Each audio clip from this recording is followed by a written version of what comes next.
Ni imvune nyine urumva yarasose yararimo asimbuka kubera ko bari bamufashe. Uyu mugabo ufite urugo gutya na gutya yaryamanye n'umugore ufite umugabo abizi. Ntago nabikoze kandi ikindi urumva babivugaga kubera ko nawe hari uruhare yabaga yabigizemo yego kugira ngo agaragaze ko ari we mukuri, ariko njye nabikoze kugira ngo nyine babone ko ari ukuri. Ubwo hariya naho niba ari buze guhakana, ubwo nta kibazo ahakane nabyo. Ibi rero ni ukugira ngo abanyarwanda niba twigisha urugo, niba duhamagara abadamu kugira ngo barire, bavuge ibibazo by'ingo zabo, ariko nawe ni umuntu w'umugabo ufite urugo yakabaye atishimira gusenya urugo rwa mugenzi we. okay nkuko ubushize bari bavuga ko batandukanye cyangwa bari bari muri divorce. Uyu mudamu yari akibana n'umugabo we. Ntabwo babana ariko na kiriya gihe ntabwo babanaga. Iyi video turi kureba, iyi video yafashwe n'umuturage cyangwa iyi video niwo wayishyize hanze? Yego. Iyi video hari iyindi itari iyi cyangwa video ni iriya twabonye? Zirahari nyinshi, ubwo Turashize. zirahari nyinshi. Clara, bite amakuru? Wiriwe? Alo? Wiriwe Clara, amakuru yawe? Mwiriwe, ni meza amakuru. Meze bo. Ni God. Bimeze neza. Ya, bimeze neza, ni Godfather. Biteze. Meze fresh. So, hari video turi kureba yacicikanye ariko nacekinze mbona ni wowe usa nk'uwayivuzeho. Tubwire Clara, iriya video ni yande? Nabivuze ku kiganiro ni iya Sabe. Sabe Murungi, Sabe wa Isimbi TV. Ubushize se sinavuze kuri ya space harya ubwo ntange ubwo mise mbyita ngo space.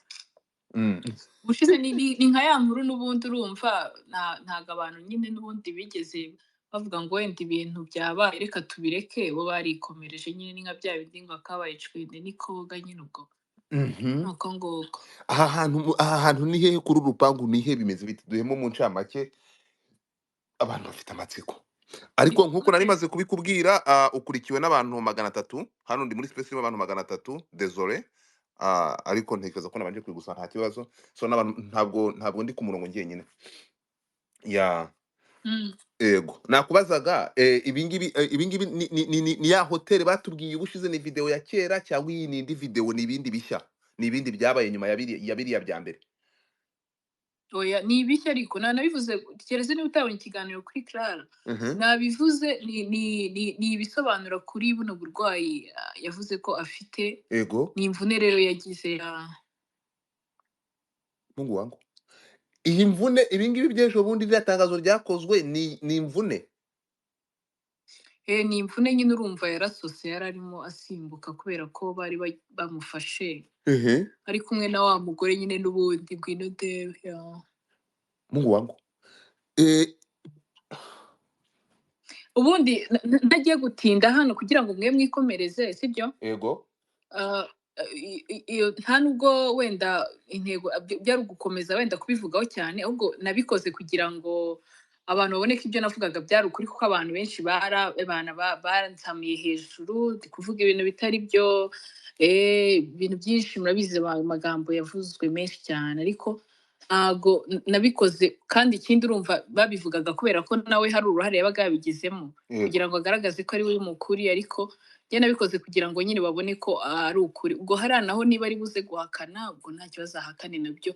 Ibi rero ni ukugira ngo abanyarwanda niba twigisha urugo, niba duhamagara abadamu kugira ngo barire, bavuge ibibazo by'ingo zabo, ariko nawe ni umuntu w'umugabo ufite urugo yakabaye atishimira gusenya urugo rwa mugenzi we. Okay. Nkuko ubushize bari bavuga ko batandukanye cyangwa bari bari muri divorce. Uyu mudamu yari akibana n'umugabo we. Ntabwo babana ariko na kiriya gihe ntabwo babanaga. Uyu munsi ariko ntabwo nibaza ko batarahana divorce kubera ko habaye ibibazo mu gihe nyine cya kiriya gihe navugaga iriya nakoraga kuri iriya operation. Yego. urumva icyo gihe nyine niho hari habaye utwo tuntu tw'utubazo Mm. nyuma nyine biragira ni nacyo kintu nazize, ni kwa kundi umenya ibintu ukamenya utuntu wamenya ibintu ugahita ugira ibibazo ugasanga abantu nyine batangiye gufata wa mugani niba sinzi uko nabyita, ukabona abantu batangiye gucaho iki. Ariko intego iba ihari urabona nka cya kiganiro yigeze gukora kuri Ndimbati atanga ubutabera kuri uriya mwana. Mm. Ahangaha rero nubwira nyine ijisho rya mugenzi wawe ukavuga ngo niba umuntu ari umunyamakuru w'umwuga koko, ariko yagakwiye kuba atanga urugero. Niba umugabo aba yarwaye umugore kugira ngo mukorane umubwira ko ari support, ni byiza gufasha umuntu, ariko wifasha umuntu kubera ko ushaka kumuprofita cyangwa se nawe yiza kukwaka support akeneye wenda kukwereka ibindi bintu bitandukanye.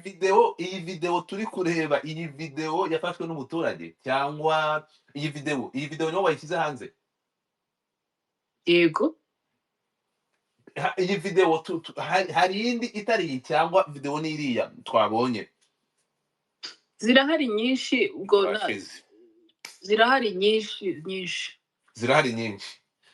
Zirahari nyinshi ariko ntago tagiye twenda ari ukuza kugaragaza ngo izi n'izi cyane ko iriya video itarimo ubwambure, ko ari ryo kosa riba rigomba kuba rihari. Yego. Nta bwambure burimo, ntaki, juste no kugira ngo umuntu ajye agaragaza ko ibintu abavuga ntago aba ari ibintu nyine yahimbye tu yabonye gutya, nkuko nawe ashobora kuza gukora inkuru akavuga ngo uyu mugabo yateye umwana w'imyaka ingana gutya inda gutya na gutya, nkuko twavuga ngo uyu mugabo ufite urugo gutya na gutya yaryamanye n'umugore ufite umugabo abizi. Donc nibyo bintu muba mugomba nyine kureba mukajya munavuga n'ibintu mwabiboneye nyine ibimenyetso. Waba waragerageje kuvugana na Ngwino Ndore cyangwa Ngwino Ndebe uriya mudamu, warabivugaho iki? Ntago nyivugana nawe. Ntabwo ukivugana nawe. Clara, icyo kiganiro okay, urakoze cyane, reka ngushimire, ntabwo ndi bukubaza ibintu byinshi. Ubushize haje ibimenyetso, abantu baragushumika bavuga ko uje gusenya Sabe. Ndi mu bantu babuze ibimenyetso iwawe, ndi mu bantu nanjye bakwamaganye tubona ko ushaka kumusenyera cyangwa ushaka kumusenya. Reka dukomeze turebe, reka ngushimire ku minsi ya mbere yabanje. Niba mwibuka inkundura yabaye ahangaha ku minsi ya mbere, muribuka iyi nkuru tuyivuga? Muribuka iyi nkuru hano yaciye inkuru, iyi nkuru tuyivuga murabyibuka? Sylvie nagusuhuje.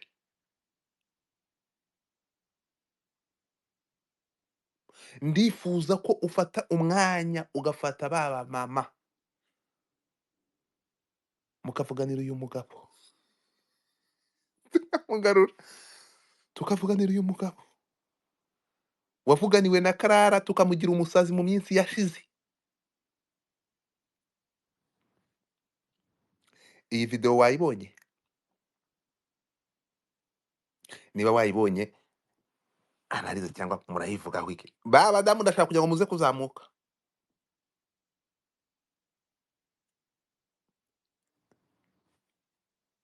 Abandi muretse gusaba mike, abantu muri gusaba mike nanze kuzibaha kuko ntabwo biri ngombwa kuri mwebwe. Akantu kanteye ubwoba kurusha ibindi, video ni ntabwo ari imwe, ni nyinshi, hari izindi zitari iyi.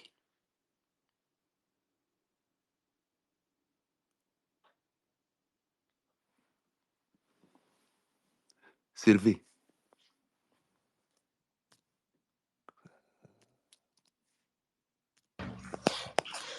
Oui, wiriwe? wiriweho. Amakuru yiriwe? Ni meza. Ntiwifate kuri iyi nkuru, mu by'ukuri ukimara kubyumva wumvise warira? Ukimara kuyireba video ugasubiza inkuru kuri inkuru twakoze, wumvise ufite ubwoba mu nda? Ubwoba bw'iki? Mungu wangu, ibi bintu turabyita iki? Turabyita ko hari umuntu wakomeretse. Umuntu wakomeretse? Avuye he? Ari he? Avuye he se? Iyo video iri kukwereka aho yavuye? Ari guterurwa n'umuntu tuzi. umuntu muzi se hari ikibazo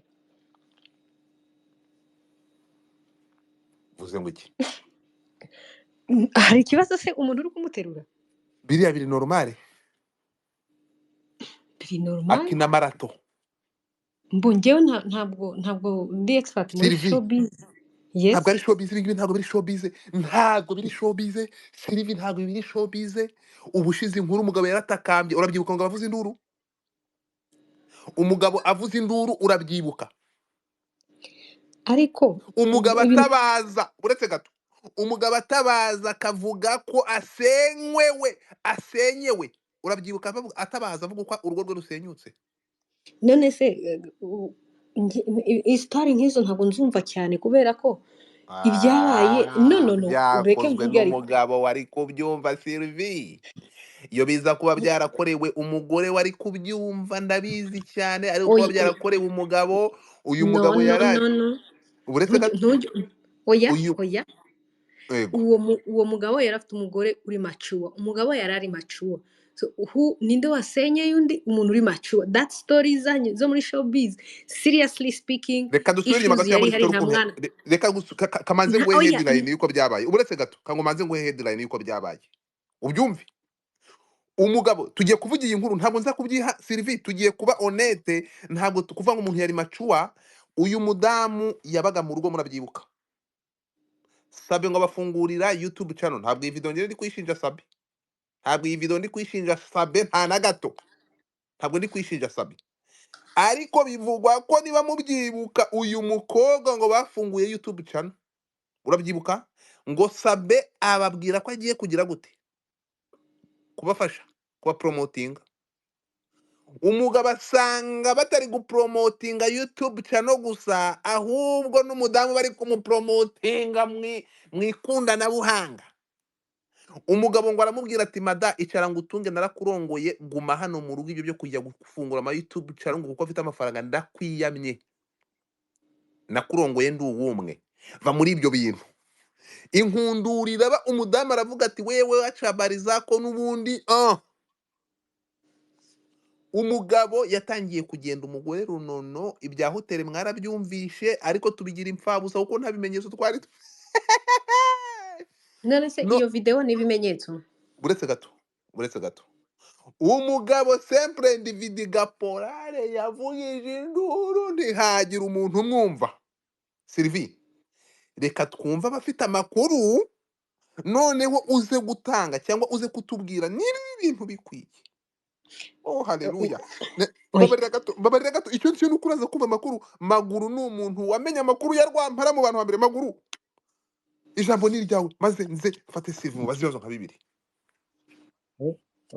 yego ntago iyi nkuru nayita ikinyoma kubera ko isohotse ngewe niba wabibonye neza nayo nyimaranye kuva ikiba ako kanya ngewe nari nyifite nari nanayizi urumva Jésus-Christ ariko urabona ntabwo mfite imbaraga zahangana na Sabe mu gihe naba nsohoye inkuru iremereye nk'iyi ngiyi na source yayo urayibona gadfada na source yayo urayibona ni inkuru urumva ibi ni ibintu byabanze guhishirwa buriya bivuga ko byanatangiwe amafaranga cyane ariko n'ubundi byari byamaze kujya ahagaragara kubera ko burega nubwo mubona tumeze gutya igihe umuntu aba afite amakuru ariko ntabwo wabasha kuyasohora ngo ubashe kurwana nayo bishobora bitewe n'imbaraga wifitiye ibi rero ngewe nari ndi bifata muri cadre wenda natwe nanjye ndu umupapa ndubatse naribazaga Sabe ko wenda twamuhaga abagore bacu bakabivuga mu izina ry'abagabo kujya biba bamuha abagore cyangwa se nako bamuha ubuhamya cyangwa se bakigisha bagenzi babo bukweri kumbi nuko biba bimeze ni icyo kintu nabifashemo birambabaza ariko ndayibikana inkuru ntagomba gusohora kuko nayo kurwana nayo n'uwampamagara wese namasubise y'inkuru yanjye yako kanya akaba ari yadiringa byagenze bite rero ndavuga ati mukuraho amaboko pe mukuraho ukuntu umuntu yizeraga mufataga nk'umuntu wiseriye icyo gihe ndetse byansabye ko uwo muntu umpaye ayo makuru mufata nk'umusazi kugera bwo byaje kugeraho rwose birasandara nyine abantu banini barabisohora bashobora kubihandoringa no kurwana nabyo natwe turabyenjoyinga ariko ntabwo ari nabyita ibihuha kuko ni ibintu byavuzwe n'umuntu utari umwe cyangwa se n'aho byabereye njye nabihawe n'umuntu wari uri ahantu bibereye ako kanya rwampara noneho wabibonye umukecuru ukora mu muhanda ati mata uyu mugabo yitwa ngo iki yampanga ngo ati yitwa ngo iki ati mumutanure yitwa nde ati no so tugiye kureba hamwe Karara ati hari izindi video zitari iyi ngiyi Sylvie tugende gakeya rero oya ntugende urashingira gakeya ego urambajije ureke njyewe develop ibintu ukuntu mbyumva aha kwanza kureba iriya video kireka niba mufite utuntu mu mutwe wanyu iriya video umuntu ari ku muhanda yavunitse yaba yaguye muri ruhurura yaba yakoze iki kubera iki mushaka ko umuntu ureba video abona umugore abona uriya mugabo so video unless you bring video uriya mugabo njyewe simbazi by the way njyewe ikintangaza ni how people are investing uriya mugore wavuze I'm so sorry I don't know how yavuze muri video yawe muri microphone yawe uriya mugore aravuze ngo I invested. For me, it's just that courage and audacity of people to go to invest gushaka ngo abagabo n'abagore baryamana n'abagore babandi nibiki nta mwana urimo de 18 ans de nta muntu mwafatiye mu rugo rwundi kubera nta muntu ufite uburenganzira bwo kuvogera urugo rwundi so pour moi ikintangaza nukumva ko ngo n'uyu munyamakuru urangije kuvuga ngo twarabyinvestizemo ngo byadutwa comment ça se fait que abantu bazima bari kuinvestinga mu kujya gushakisha abantu bakundana abantu bakorana happiness n'ibiki there are no kids involved in those relations so nukuvuga abantu bose bagenda peut-être navuga in case ntabwo nzi niba ari byo nimba Sabin yarafashaga bari abakobwa kubafungurira izo video n'ibiki abizi where is the problem however if he had power over them kubera hari ibintu yabafashaga akaba yaryamana nabo that is abuse because Sabin had power on them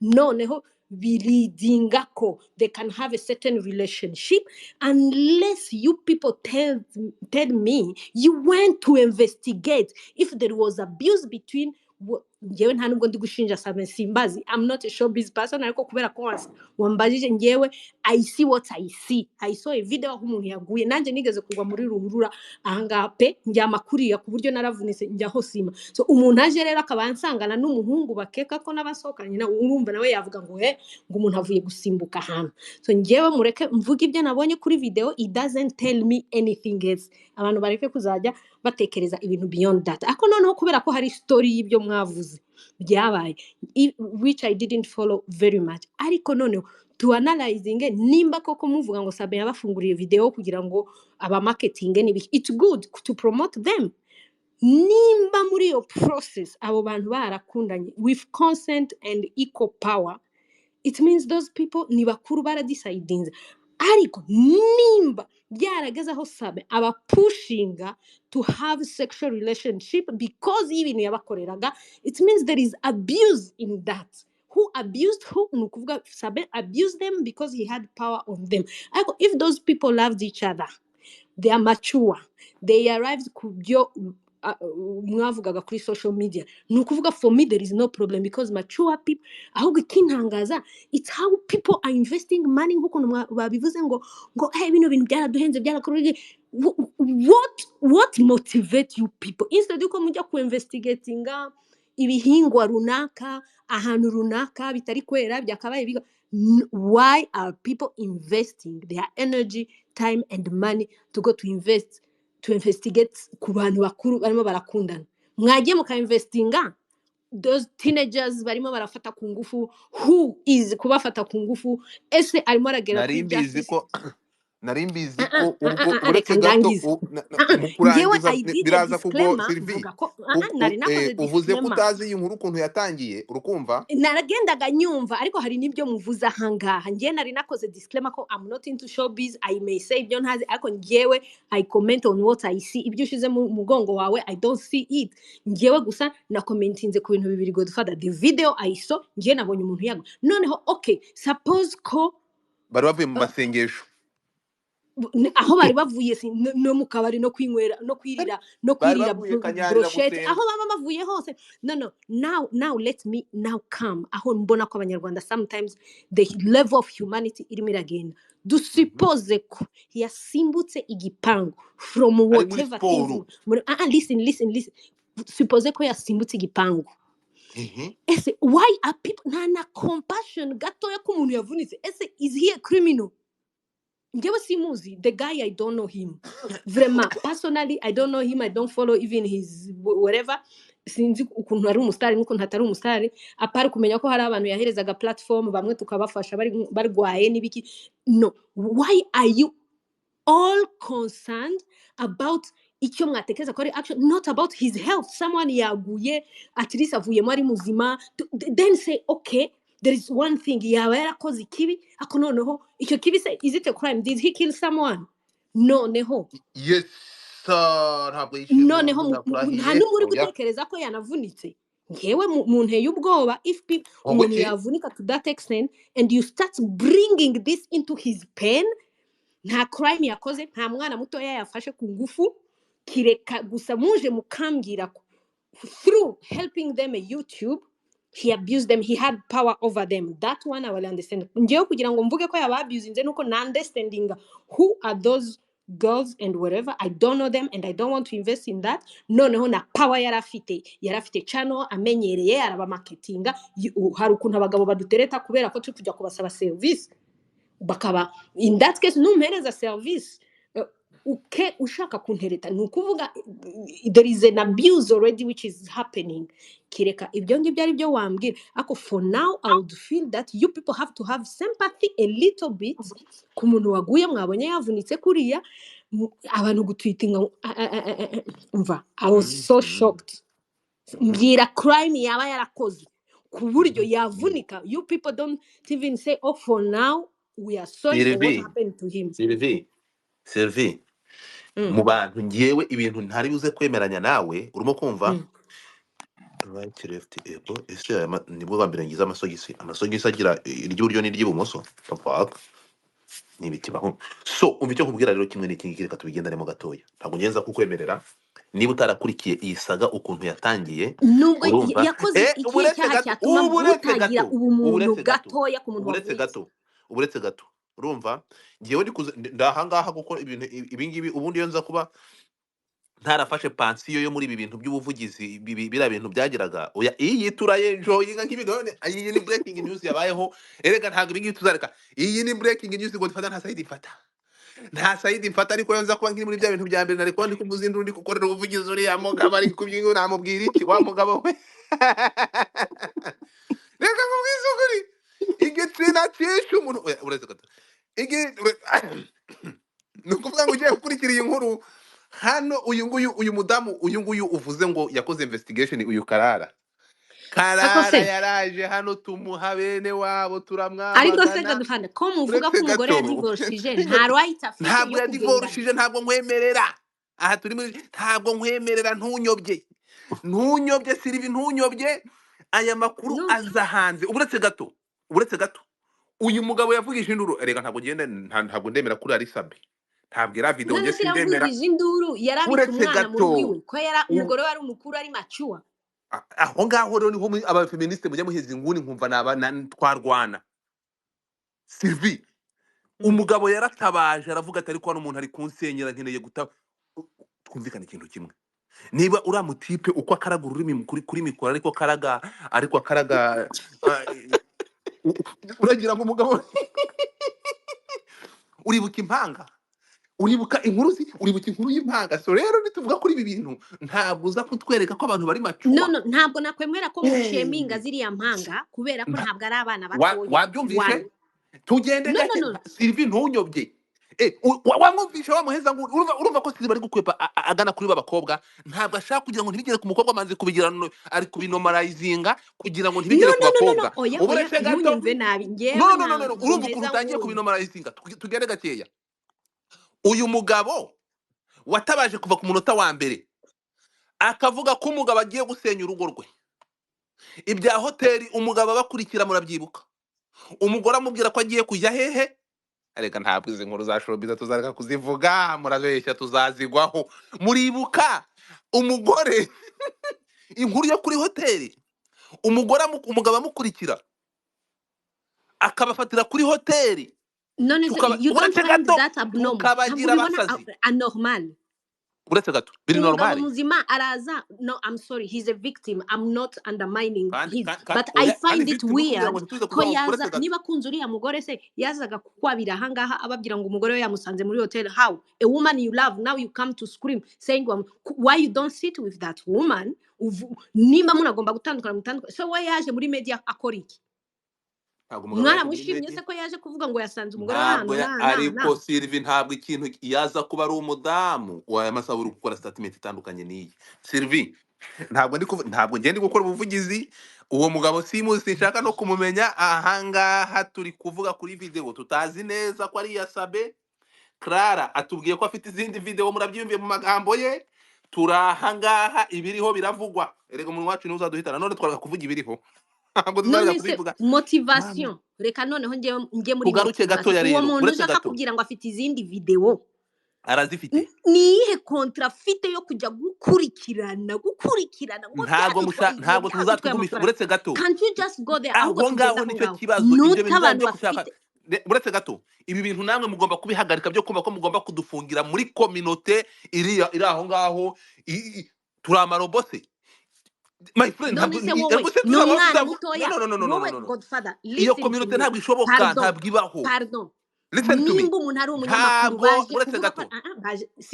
baje kuvuga ngo ni abanyamakuru ngo bainvestiza amafaranga kujya gushaka video babure kuinvestiza amafaranga muri bari abantu bari gufata abana ku ngufu ari n'umwe muri abo banyamakuru wari waza kuvugira ngo byantwaye igihe byantwaye amafaranga byantwaye iki njya gushakisha cya kigabo kirirwa gitera inda abana b'abakobwa muri kati tugende kuri motivation y'umuntu muzima w'umunyama I'm sorry I don't know even them so nothing personal with them umuntu muzima mukuru uri professionnel yinvestinga amafaranga akainvestinga na time ukuntu babivuze ngo birarusha ngo bagiye gushakisha ngo umuntu runaka ufite imyaka irenga 18 abantu mwumvishe abantu mwakurikiye iyi nkuru ndabasaba kuzamuka sickness there's no sickness ntabwo nkwemerera abantu mwakurikiye iyi nkuru banyarwanda their own time to monitor people ngo iki ntabwo abantu ba investing their ibi time rero to become the investigator uretse gato iyi my friend iyo uri umusitari cyangwa ufite izina twumvikana iyo ni showbiz rero niko muyita ntabwo ari showbiz uretse gatoya ibi ngibi ntabwo ari akariho karavugwa urumva akariho karavugwa Sylvie ntabwo unyobya ahubwo Sylvie nk'abantuza nk'abafeministe sibyo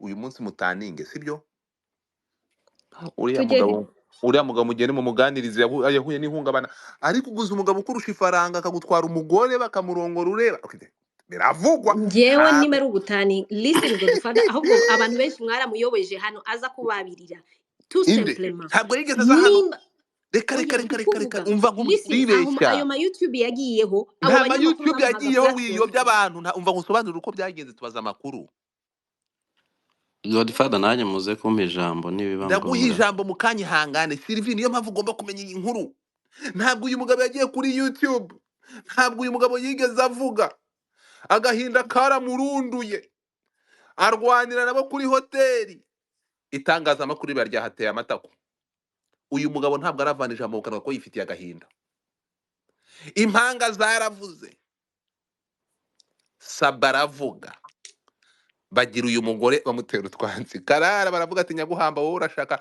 Karara wowe urashaka kuzamukira kuri Sabe n'imfura Sabe ntabwo kumanza atazi narongora sinzi nuko abyara bamugira umusatsi reka twumve abandi Sylvie ukeneye kumva n'imvano y'iyi nkuru umva sinkeneye iyi kumva iyo nkuru nkuru na ngewe simba kasamu nkeneye kumva inkuru nimba iyo watangiye biza umbaza kuba ari kuri video umudamu listen. uretse gato iyo biza kuba ari umudamu No, aya no, no, no, no. masaha ntabwo By tuba the way, twagukize Godfather, don't ntabwo ntumisquotinge. ego Ngewe ndumva if your stories are true, ni ukuvuga niba umugabo yaragaragaje ko umugore yamuciye inyuma, it means the woman betrayed the man. That is a fact. Nimba ibyo muvuga ari byo nge nta bimenyetso mfite. However, I find it weird, reka mbisubiremo, ko professional journalists can invest their money and their time yes ukuntu baje they are there is kubitubwira to investigation no investigate. Listen, aho ngaho rero uri gufata nk'umuntu utarize no Sylvie birantungura accreditated, no no Godfather, urashaka uretse ko ndacreditatinze uretse ko uwo gato mugabo habaho yabaye no victim. kankubaza ikintu kimwe Samuel Beka ntiyari inshuti yawe Wose uri enemy wanje. uretse gato ndi kukubaza Samuel Beka yakoraga izihe topic ni urugero ngo ntabwo kuri n'amakuru mwari nshinzwe muziranye kumonitoringa topic yakoraga, ariko uremera okay sinzizi. ndabizi ko uretse gato Sylvie uri mu bantu ntiwabaye Yari umunyamakuru.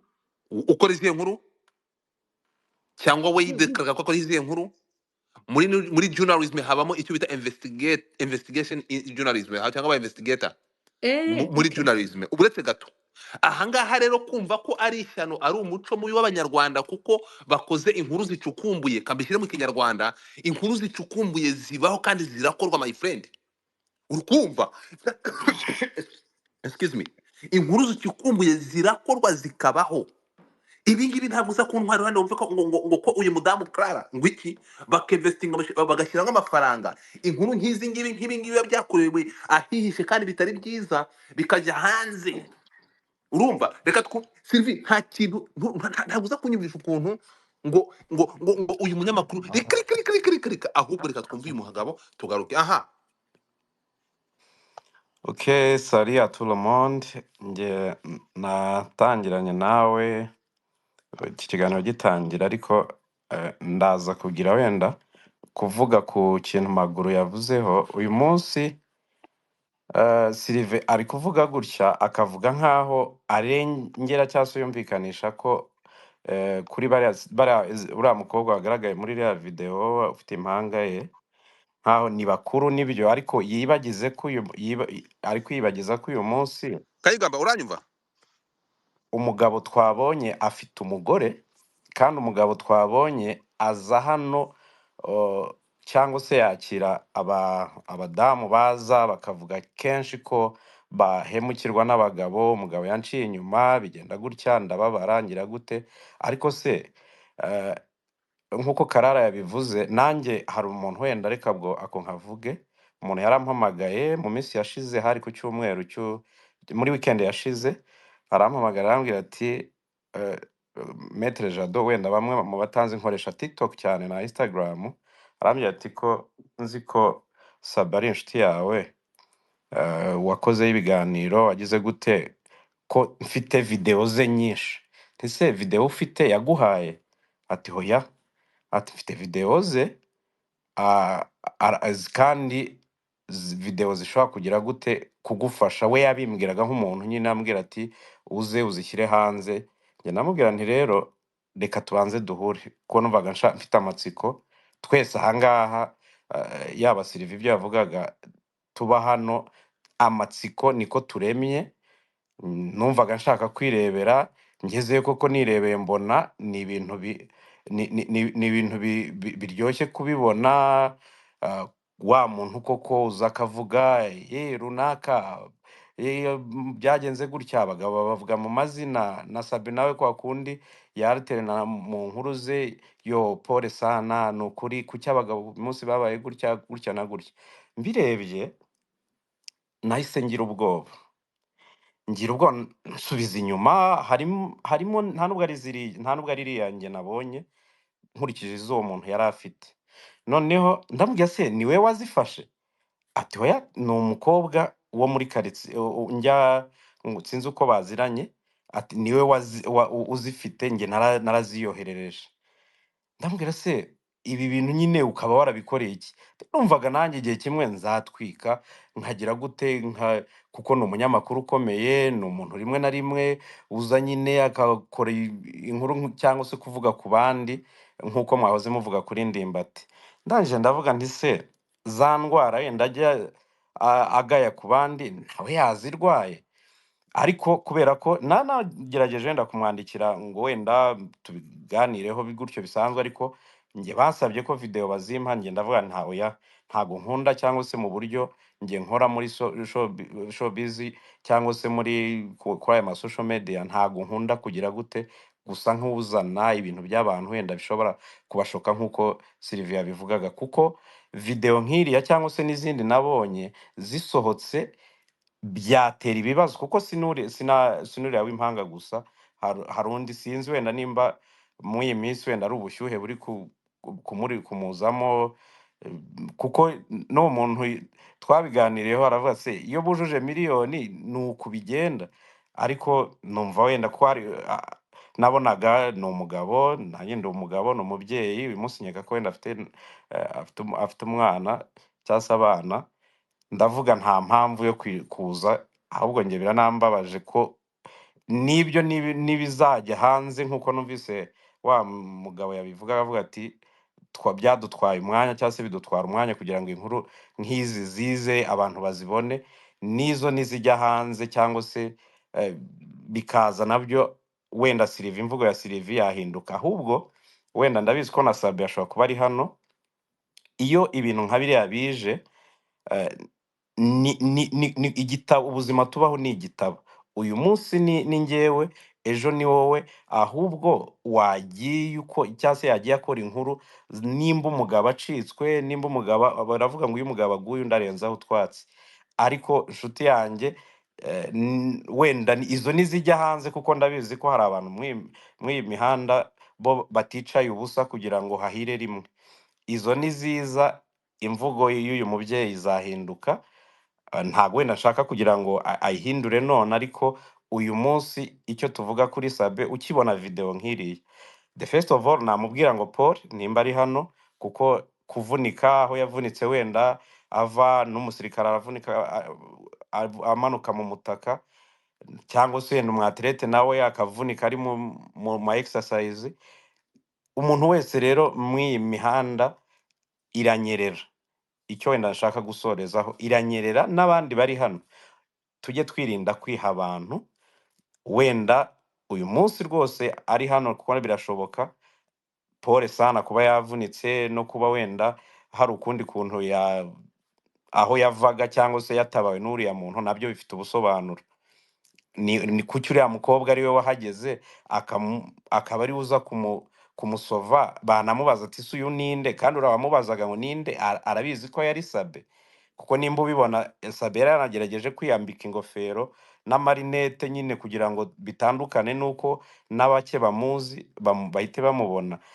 Rero byanze bikunze, ndabizi ko n'izo ngizo zizajya hanze, sinzabigiramo uruhare, kuko iyo mbigiramo uruhare mba narazifashe uyu munsi, nanjye aho wenda ntwikira nkaza nkatwika, ariko se ejo nanjye ko byangeraho.